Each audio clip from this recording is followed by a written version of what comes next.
This is what a church liturgical nerd I am. When I walked in this morning, I was like, "Oh crud, is it Pentecost?" Somehow, it kind of is, I guess. We're praying the Spirit falls one way or the other. We are honored this morning to have a guest preacher who is also an esteemed intellectual lecturer and comes from our sister denomination, the Methodist Church. Jeanne Hoeft, as you can see from your bulletin, is well-versed in many areas of ecclesiology, spirituality. She has interests and expertise in the areas of human sexuality, feminist and womanist issues, queer theology, among others, and she has been the academic dean here at our local St. Paul's School of Theology for, did you say 15 years? 19 years. And so I am thankful that today I get to hear her sermon a few times because it's stunning. It's wonderful. And Jeanne, we so appreciate the perspective that you bring and the wisdom that you bring it with. Welcome. Thank you. So before I get into the actual sermon, there's a few things I want to share with you and talk with you about. The first is that I am very aware that today is a football day. I'm very glad to be here and to be part of the series on sex, love, and relationships. And I tried really hard to make my topic, which is marriage, somehow incorporate Super Bowl and football. And I got a lot of really good suggestions, and Paul had some, and because I'm not talented enough, I rejected them all. So what I want you to know is, I wore a red shirt, right? But I have no football analogies, illustrations, or references in my sermon. So if you came to hear a sermon on football marriage today, I'm sorry, it's just not happening. The other thing I wanted to share with you is I thought on topics like this that you're talking about, love, sex, and relationships, and on the topic I'm speaking about today, which is marriage, it's very personal. We bring our own experiences, right?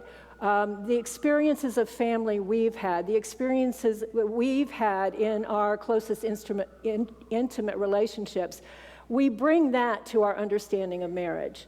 So I wanted to give you just a little bit about my experience, because it really does shape, as you'll see, my approach to understanding the meaning of marriage.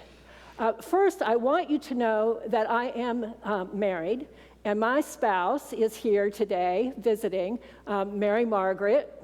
You were like, I'm sorry to embarrass you. She gave me permission, really, but now she's cowering, right?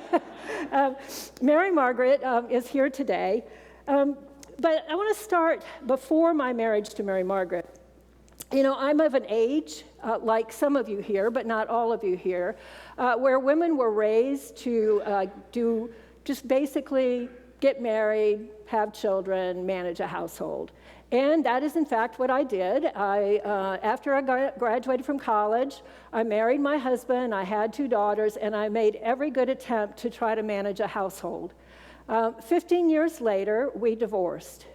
And at that point in time, at the point and time of my divorce, I was pretty disillusioned with the whole notion of marriage, right?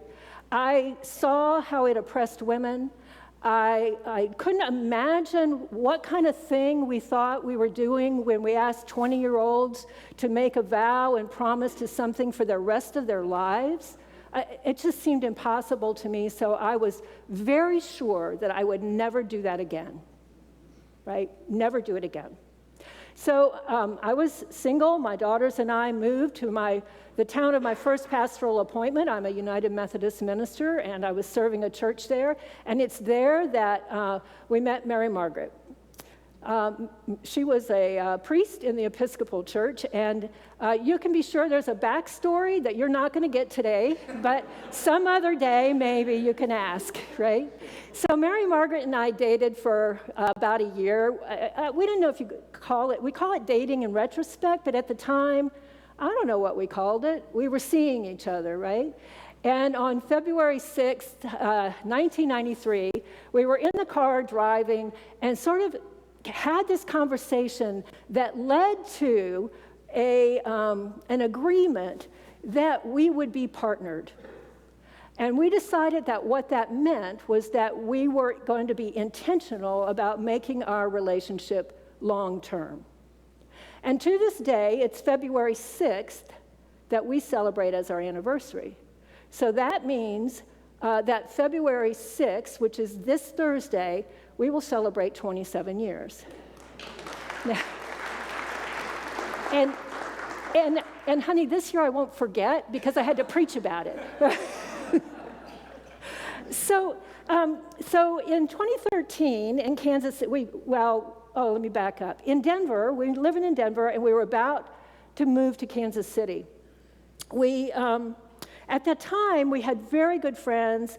Our children were there, but we were going to leave them. They were going off to college. So before we left Denver, decided we wanted to have some kind of public thing, some kind of public recognition, some kind of honoring of our relationship and how it had grown as we had set up household in Denver with our 2 children and the 2 cats and the dog. So now, I was still pretty unwilling to do anything that looked like a wedding. I didn't really want to call it a commitment service or a covenant service or a holy union. And our friends got tired, Mary Margaret too, our friends got kind of tired of me, mostly, not her, trying to figure out what I wanted to call it. So they just decided to call it The Thing. And we invited our family and friends to The Thing. That honored our relationship. So fast forward, we moved to Kansas City. In 2013, we celebrated 20 years. It was great because I thought if we got through to 20 years, it's probably real. So I felt pretty good about that. 20 years made it real. Well, you can remember at that time that the country was beginning to have some states that legalized same-sex marriage. So one day in that same year of our 20th anniversary, I came home and I said to Mary Margaret, I've been thinking, if it's in our financial best interest, what do you think? Do you think we should get married while we're in Maryland visiting family this year? It wasn't a very romantic thing, but, we'd had 20 years of romance, so now it looked like, okay, we would consider whether or not this was to our economic benefit. So we went to our lawyer's office, and we spent 3 hours with her trying to determine whether or not, after 20 years of being together and figuring out the way that we organize our life, it would be in our financial best interest to get legally married. And there was a very interesting thing that happened there, which we were going through this, and it looked to me like the lawyer was leaning towards, it's not really a good idea for you, because of the way we had our assets organized and all of that. And this very surprising thing happened to me. I kind of felt this well of emotion, and I didn't know how to identify it at first, but then I realized I was disappointed. And I was so surprised because that disappointment meant I must have wanted to get married. And I had totally, I erased that idea. And so I really I left it there. I was so shocked by it. But we went on, and it ended up being in our financial best interest. And so we did get married in 2013 at the courthouse in Maryland with Mary Margaret's sister and brother-in-law, and our children and grandchildren on the iPads via FaceTime.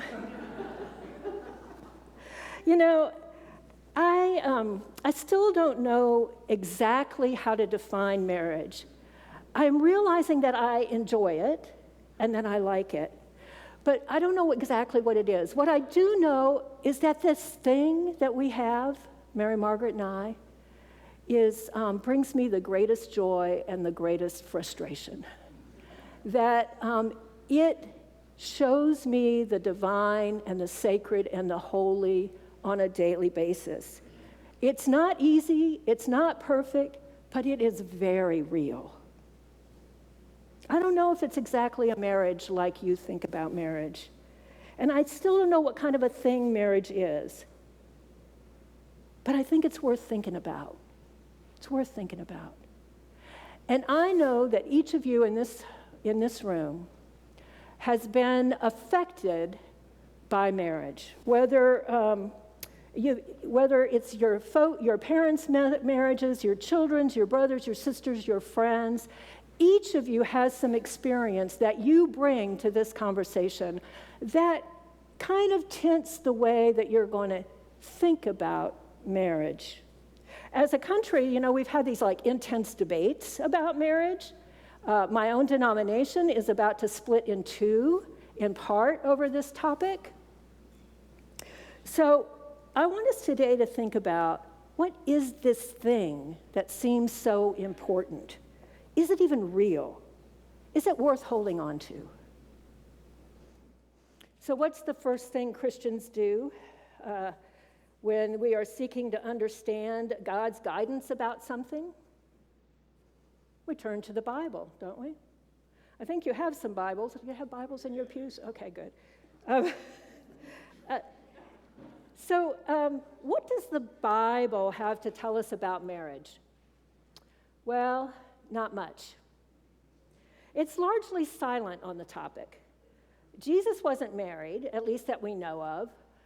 Paul was against marriage because he thought it was a distraction from our devotion to God. There are a few love stories in the Bible. They're mostly in the Hebrew Bible, in the Old Testament. So today I chose a passage for us to look at from the book of Ruth.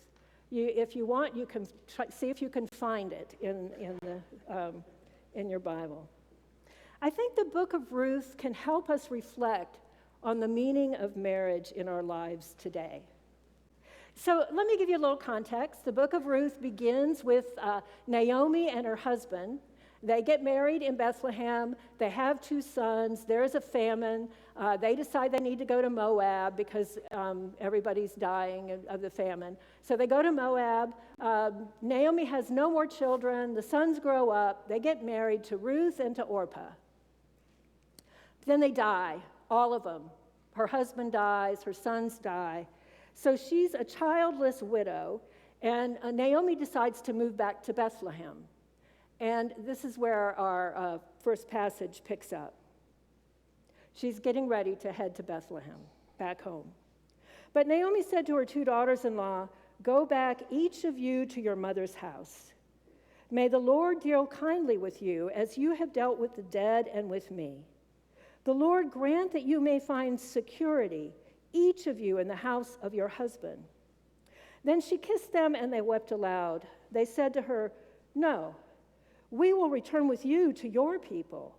But Naomi said, "Turn back, my daughters. Why will you go with me? Do I still have sons in my womb that they may become your husbands? No, turn back, go your way, for I am too old to have a husband. And even if I thought there was hope for me, even if I should have a husband this very night and bear sons, would you wait until they're grown? And would you refrain from marrying all that time? No, my daughters. It has been far more bitter for me than for you, because the hand of the Lord has turned against me." Then they wept aloud again, and Orpah kissed her mother-in-law, but Ruth clung to her. This story, this beginning of this book of Ruth, reminds us of the meaning of marriage in ancient times, and actually throughout most of history. For thousands of years, marriage was primarily a way for men to accumulate assets and to form political alliances. Women had no rights, right? They were totally dependent on men through marriage and through kinship. for their sustenance. Wealthy men were able to accumulate more than one wife and therefore have more children so that they could accumulate more wealth and land and property. Marriage agreements were primarily meant to establish sexual boundaries around women so that the men could be sure of who the father of the children that they bore, who the father was. Marriages were arranged by the patriarchs and with some input from the mothers. They were arranged to foster socioeconomic security and form those alliances, right? Security in the kinship group, so you became related to more and more people, however small or large. So whether that was a small family or a large family. When Naomi's husband died, it would have been that either her sons or her husband's brothers would have been obligated to take her in and care for her and provide for her. But since they were all dead, she was extremely vulnerable. Her daughters-in-law, though, had a few more options. They were still of childbearing age, so they could go back to their mother and father's house and say, "Find me another husband." And they would still, they could find a man who'd be interested in that because they could still bear children. But there was really no viable future at all for 3 single women. Now, for most of history, the vast majority of history, marriage was primarily a socio-political economic institution with concerns about property and human resources, primarily women and children. It was a business arrangement. This is what we should actually call traditional marriage, that kind of marriage, a civil matter, not a religious one. Now, at that time, people didn't marry for love. They married for economic reasons. In fact, even the church or any religious folks were not involved in that. There was no religious rite of marriage until many hundreds of years after Jesus. The church didn't get involved for a long time. Now, we don't have these same structures. We don't have these same gender norms. We don't have these same social structures that Naomi had. But I would argue that marriage is still an economic venture. And it is certainly still a civil institution. I mean, I got married once in the church and once in a courthouse. We regulate marriage by all kinds of laws, and we still have vestiges of those earlier times when women were property and not really persons. Now, women no longer have to get a permission from their husbands to have certain medical procedures or buy a car like I did when I was married to my husband. But think about this one sort of minor aspect of marriage. The choice women have to make about what they're going to do with their name. When women get married, they think about, and people ask them, are you going to change your name? Are you going to hyphenate your name? Or are you going to keep your maiden name? And as a matter of fact, it doesn't cost anything to change your name when you get married. You just say, I'm married, here's my marriage license, I can now use this name. And you don't realize the implications of that until you try to get unmarried and change your name back. And then, I don't know, is it still true? I had to go to the courthouse, I had to pay money, I had to file paperwork to get my own name back. And I know my ex-husband did not have to do anything of that. So marriage is a complex, oh, by the way, you change your name or not, to me, it doesn't really matter. You have to find your own way in that. I'm just saying that making the decision itself shows that it still has implications, that those social structures are still there. So marriage is still this complex economic institution, and really we don't understand it all until we try to get unmarried, because nobody requires us to file financial stuff and agreements and business contracts when we get married. But when we get unmarried, all of a sudden, there's tons of that. And if you've seen the movie Marriage Story, it's really not about a marriage, it's about a divorce. And it kind of reveals some of that to us. So all those things that we thought were left behind, we still have vestiges of. There are still leftovers from the days when marriage was something different, a different kind of thing than it is now. And I truly believe that one of the reasons marriage is so difficult for us today is that it's supposed to meet so many different purposes. The idea that love should be the primary motive for marriage is a fairly recent thing. It really didn't become popular until the 18th century, and then only in countries like the US that was westernized and primarily Christian. So now, marriage is an economic agreement, a religious vow, and a form of relationship that's supposed to satisfy all of our sexual and emotional needs for all time, for our whole lives. How can one thing possibly fulfill all those expectations? And then you add to this picture the U.S.'s norms of individual self-sufficiency, and the way we structure our economic systems and the way we structure our work life, and how little they are built to support relationships and families. And it seems we're always hitting up against obstacles to forming long-term loving commitments. And I haven't even touched on the role of sex and children in marriage. That'd be very interesting to do, but we're just not going there today. We could go there another time. And I haven't even begun to touch on the issue of the pressures that in our culture for being part of a couple. So I don't know. What should we do with this thing called marriage? Well, maybe we should turn back to Ruth. Now, at the end of the last part of the passage that we read, Orpah agreed to go back to her mother's house to see if she could find another husband and have children. But Ruth was clinging to Naomi. So Naomi said to Ruth, "See, your sister-in-law has gone back to her people and to her gods. Why don't you go with your sister-in-law?" But then Ruth said these words, and these words are probably familiar to many of you. And in fact, I don't know if it's true anymore. They used to be used in marriage ceremonies a lot. But these are the words that Ruth spoke to her mother-in-law, Naomi. Ruth said, "Do not press me to leave you or to turn back from following you. Where you go, I will go. Where you lodge, I will lodge. Your people shall be my people and your God, my God.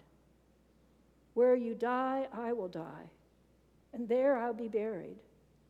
May the Lord do thus and so to me, and more as well, if even death parts me from you."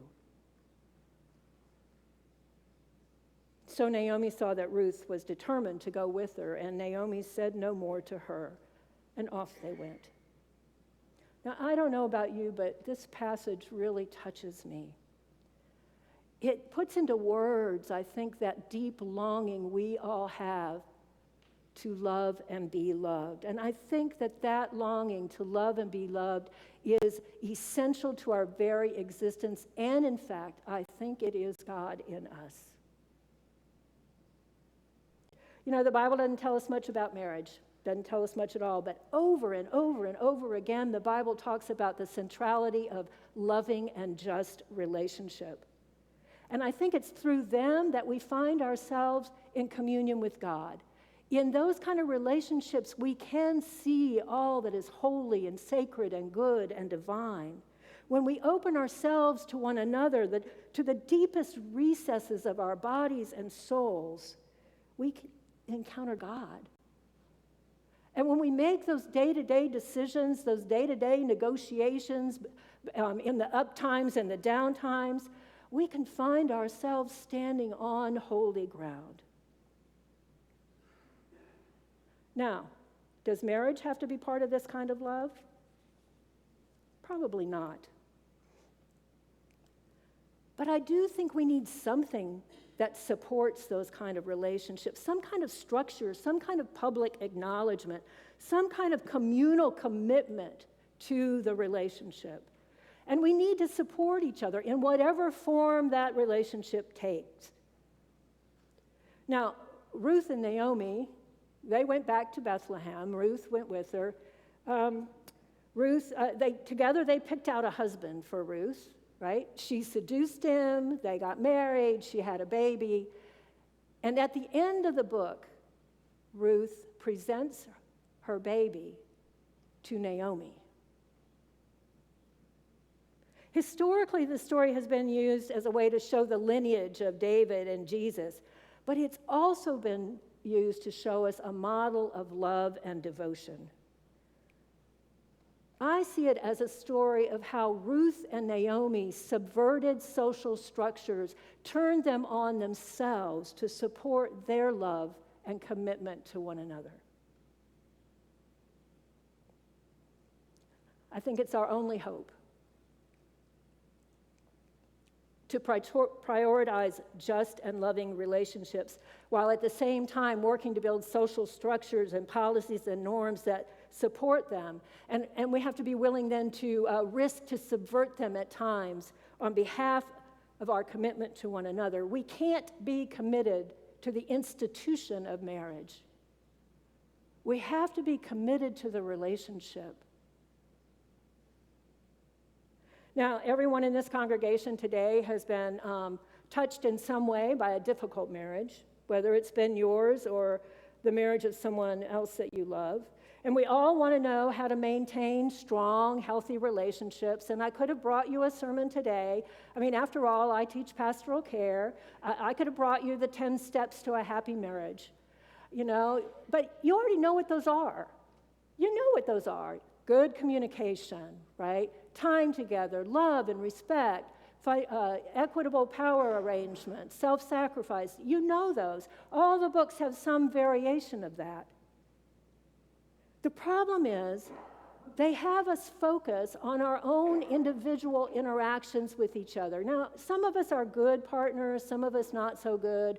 Some of us have the potential for really life-giving relationships. Some relationships don't really work out. But the problem is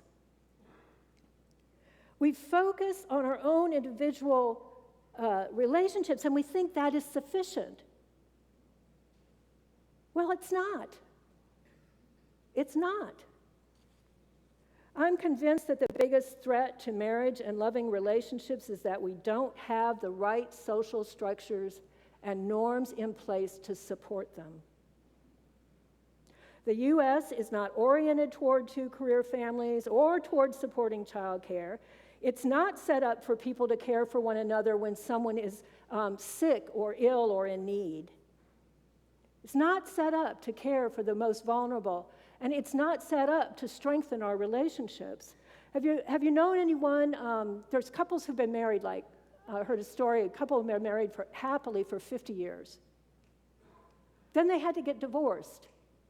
Why? In order to get health care for one of the spouses. The point is that marriage, as an instrument of the socio-political system, does not align with marriage as loving relationship of equals. Marriage historian Stephanie Coontz says, we're in a time of marriage revolution. And I say, thank God, and let's keep at it, because we haven't figured it out yet.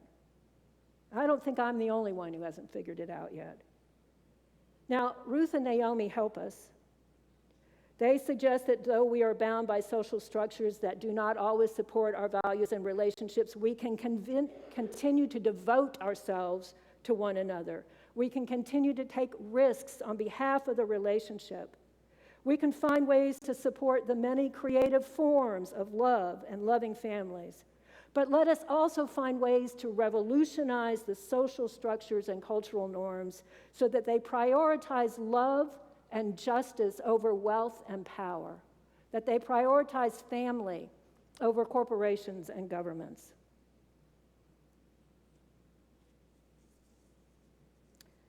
In your book of worship,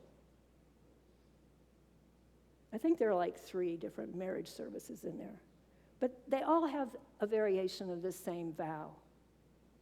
I want you to hear it again if you've heard it before. Do you promise to be loving and faithful to one another, in plenty and in want, in joy and sorrow, in sickness and in health, as long as you all shall live. And our answer is, we do.